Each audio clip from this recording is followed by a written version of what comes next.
This video is going to cover some basic security measures that you can put in place for your WordPress site. Now, the 4 items we're going to be covering in this video is number 1, we're going to replace the default ID number 1 with the newly created admin user account, and I'll show you that here in just a second. Number 2, we're going to keep everything up to date, and I'll cover that in more detail here just as soon as we get done creating that new admin user account. And number 3, if using older versions of WordPress for some odd reason, then I'm going to show you how you can hide the version number of that older version of WordPress you're using from potential hackers. And number 4, doing regular backups of both your files and your database is a good thing, and I'll show you how you can tackle that pretty easily. So first off, replacing the default ID number 1. What the heck am I talking about? Well, whenever you first install WordPress, it asks you to create a admin user account and a password. Well, that admin user account is assigned to the very first slot in the database, and that's ID number 1. Logging into my cPanel control panel, let me show you what I'm talking about. Scroll on down to databases and click on PHP My Admin, and this is going to show you all the different databases that you have assigned to that one domain. And this is the one for the demo site that we're working on. And you can see right here at WP Users, we go ahead and open this up. It's going to give a list of all the users on that database, and right now there's just the one, but the ID number 1 is right here, and it's assigned to the administrator, and that is a potential security issue. So we're going to get around that by simply creating another account inside of our WordPress dashboard by coming over to Users, Add New, enter a new username, email address, first name, last name, website if you want, password, and then under Role, hit the drop down, Administrator. And that will assign this particular user to the next available slot. And of course, in this case, there's only one, so the next available slot will be ID number 2. Then we'll come back in and delete ID number 1. And we'll do that by logging out as our ID number 1 administrator user, logging in as the new administrator, and then deleting the old original administrator account that was assigned to ID number 1. Pretty simple stuff, and it's so simple that this is a potential security hole that's easily plugged. So by all means, take a few minutes and take care of that. Now, number 2, keeping everything up to date. Now, what I'm referring to here is keeping your plugins up to date. When a new version of a particular plugin that you have installed comes out, update it. Likewise with themes and with the core WordPress files.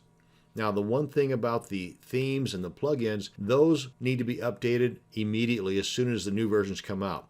As far as the core WordPress files, I'm in the camp that you should wait at least 7 days before updating to a new version. But if it's listed as a security update, then go ahead and update that immediately.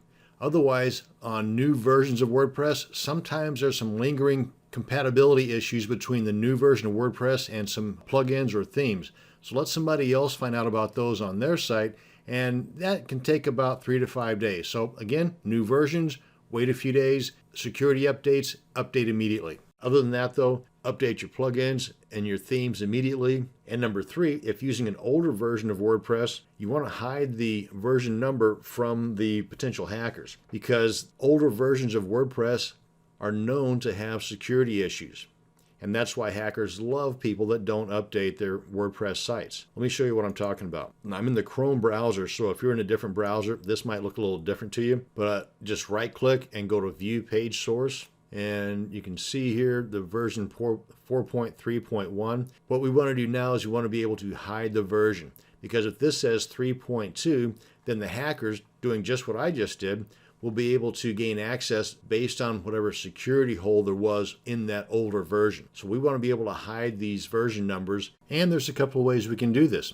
We can fiddle with the code that would require us to create a child theme and other time-consuming actions, or we can simply install and activate a plugin in a matter of seconds. Here, let me show you. Let's go and get rid of this. Come on back into our dashboard area, come on over to Plugins, go to Add New, and up here in the Search Plugins box, type in Meta Generator and Version Info Remover. That's a mouthful. Then hit Enter, and it should be one of the first ones that pops up. Right here, Meta Generator and Version Info Remover. Go ahead and click on Install Now, Activate.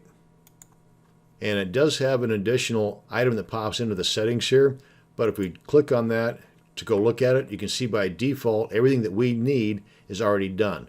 But if for some reason there's something that you want to exclude from this, and you can enter those URLs right here. Let's come on back here to our home page and refresh. Right click, view page source, and you can see those version numbers have been eliminated.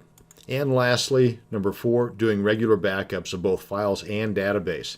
Now, what do I mean by regular? Well, that depends on your own situation. If you are regularly adding new content daily, then you might want to consider doing a daily backup.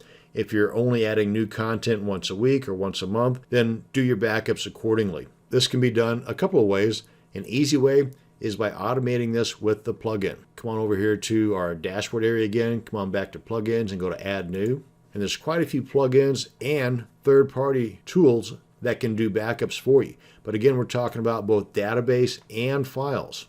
Do a search for Updraft. Full name is Updraft Plus, but yeah, that's right here. Updraft Plus Backup and Restoration. And as you can see by this brief description here, it's a complete backup. And you can do it manually or schedule it. The backups can be sent to Dropbox, Amazon S3, Google Drive, FTP, and it's fairly popular too. Go ahead and click on Install Now, Activate, and then come on down to Settings, and then click on Updraft Plus Backups. And between the updraftplus.com site and their FAQs, you've got plenty of information here on how to set this up and to put this to use for both manual and automating the backup process. Now, there are many more security measures that you can put into place to help keep the bad people out, but for now, the items covered in this video will help keep your site safer than the sites that do not have these basics in place. That's going to bring us to the end of this video on basic WordPress security. Thanks for watching, and you have a great day.